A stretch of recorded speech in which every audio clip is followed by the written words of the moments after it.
வணக்கம். Welcome to Sumitra's kitchen. இன்றைக்கி வீட்டிலையே எப்படி சுவையாக ஒரு சாம்பார் பொடி தயாரிக்கிறதுன்னு பார்க்கலாம்.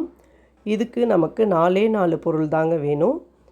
கடலைப்பருப்பு, தனியா, வெந்தயம், சிகப்பு மிளகாய் எல்லாத்தையும் வெயிலில் காய வச்சுட்டு நல்லா ஜலிச்சுக்கோங்க.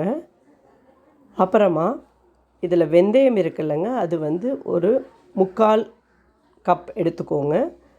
அதே கப்பில் 1 கப் கடலைப்பருப்பு எடுத்துக்கோங்க. தென் அதே கப்பில் 4 கப்பு தனியா எடுத்துக்கோங்க. நான் கப்புன்னு மென்ஷன் பண்ணுறது 100 ml அழாக்கு எல்லாமே எடுத்துகிட்டு இந்த அளவுக்கு 100 கிராம் நீங்கள் ரெட் சில்லிஸ் வாங்கிக்கோங்க. அந்த ரெட் சில்லிஸ் நீளமான ரெட் சில்லிஸ் நான் வாங்கியிருக்கேன்.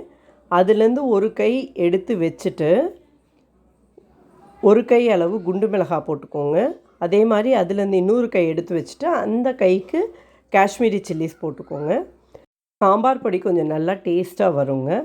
இதுக்கு 1 டீஸ்பூன் எண்ணெய் வாண்டியில் போட்டுட்டு எண்ணெய் காஞ்ச உடனே அந்த வெந்தயத்தை நல்லா ஒரு மீடியம் ஃப்ளேமில் வச்சு வாண்டியில் போட்டு நல்லா ஃப்ரை பண்ணுங்கள். அது வெடிக்கும். இந்த மாதிரி கருக்க வறுத்து வச்சுக்கணுங்க. நெக்ஸ்ட்டு அந்த 1 கப் கடலைப்பருப்பு எடுத்துகிட்டு 1 டீஸ்பூன் எண்ணெய் போட்டுட்டு மீடியம் ஃப்ளேமில் கடலைப்பருப்பை செவக்க வறுத்து எடுங்க. ரொம்ப ஹை ஃப்ளேமில் வச்சு வறுக்காதீங்கங்க. வறுத்திங்கன்னா வெளியில் மட்டும் நல்லா செவப்பாயிடும், உள்ளார ஃப்ரை ஆகாது. இப்போ அடுத்தது 1 டீஸ்பூன் எண்ணெய் போட்டுட்டு 4 கப் தனியா வச்சுருக்கோம் இல்லைங்க, அதையும் நல்லா ஒரு மீடியம் ஃப்ளேமில் வச்சு வருங்க. தனியா உங்களுக்கு நல்லா அந்த கலர் சேஞ்ச் ஆகிறது தெரியும். அந்த கலர் சேஞ்ச் ஆகும்போது பார்த்திங்களா நல்லா சேஞ்ச் ஆகிடுச்சு. எடுத்து தட்டில் வச்சுடுங்க. நெக்ஸ்ட்டு ரெட் சில்லிஸ், இது நல்லா மீடியம் ஃப்ளேமில் வச்சுக்கோங்க. கொஞ்சம் 1 டீஸ்பூன் எண்ணெய் போட்டுட்டு நல்லா ஃப்ரை பண்ணுங்கள். இது கொஞ்சம் நேரத்துலேயே நல்லா கொஞ்சம் செவந்து வந்துடும். ஆனால் இது என்ன ஆகணும், உள்ளாரெல்லாம் நல்லா முறுமுறுன்னு ஆகணும். அதனால் கேஸை ஆஃப் பண்ணிவிட்டு அதுலேயே அந்த ரெட் சில்லிஸை வாண்டியிலே விட்டுட்டு அப்பப்போ நல்லா நீங்கள் ஃப்ரை பண்ணி கொடுத்தீங்கன்னா அது நல்லா முறுமுறுன்னு ஆகிடும். இப்போ பார்த்திங்கன்னா இந்த சாம்பார் பொடி நீங்கள் 1.5 மாதம் வெளியிலே வச்சு நல்லா யூஸ் பண்ணலாங்க, ஒன்றுமே ஆகாது. ஃப்ரிட்ஜில் வச்சிங்கன்னா 6 மந்த்ஸ் கூட நீங்கள் யூஸ் பண்ணலாங்க சாம்பார் பொடி. பாருங்கள், கேஸ் ஆஃப் பண்ணிவிட்டு அந்த வானிலே அந்த மிளகாய் நல்லா ஆறிடட்டும். இப்போ ஒரு மிக்ஸி ஜார் எடுத்துகிட்டு நம்ம இந்த வெந்தயம் ஃபஸ்ட்டு வறுத்தோம் இல்லைங்க, அதை நல்லா கொரன்னு அரைச்சிக்கலாம். அரைச்சிட்டு இப்போ இதில் ரெட் சில்லிஸ் போட போகிறோம். ரெட் சில்லிஸை கொஞ்சம் கொஞ்சமாக போட்டு நல்லா பல்ஸ் பண்ணி அரைங்க.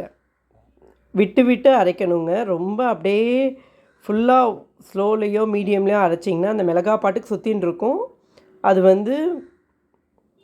அரைப்படாது. அதனால் பல்ஸ் பண்ணி அரைங்க. நடுவில் இப்படி இந்த மாதிரி மிளகாய் அரைப்படலை அப்படின்னா நல்லா அதை உடச்சி போடுங்க. இந்த மிளகாய் நல்லா அரைச்ச உடனே அப்புறமா பார்த்திங்கன்னா நல்லா அரைச்சிடுச்சு. இப்போ நம்ம அந்த கடலைப்பருப்பு போட போகிறோம். கடலைப்பருப்பு போட்டுட்டு அதுக்கப்புறம் அந்த தனியாவையும் போட்டு நல்லா கொரன்னு அரைச்சி எடுத்துடுங்க. இந்த கடலைப்பருப்பு தனியா போட்டோன்னே நீங்கள் நல்லா ஒரு ஸ்லோலையோ மீடியம்லேயோ ஒரு 5 to 6 மினிட்ஸ் விட்டு அரைச்சிங்கன்னா நல்லா கொரன்னு ஆகிடும். இது ஆன உடனே நீங்கள் என்ன பண்ணணுன்னா, ஒரு வாண்டியில் நம்ம வறுத்தோம் இல்லையா, அதே வாண்டியில் இந்த சாம்பார் பொடியை போட்டுட்டு எல்லாத்தையும் எடுத்துகிட்டு கட்டி இல்லாமல் அதை நல்லா ஸ்மாஷ் பண்ணி ஃபுல்லு பவுடராக ஒரு ட்ரையான பாக்ஸில் ஏர்டைட்டான மூடி போட்டு எடுத்து வச்சிங்கன்னா இந்த சாம்பார் பொடியை ஒரு 1.5 months நீங்கள் யூஸ் பண்ணலாங்க.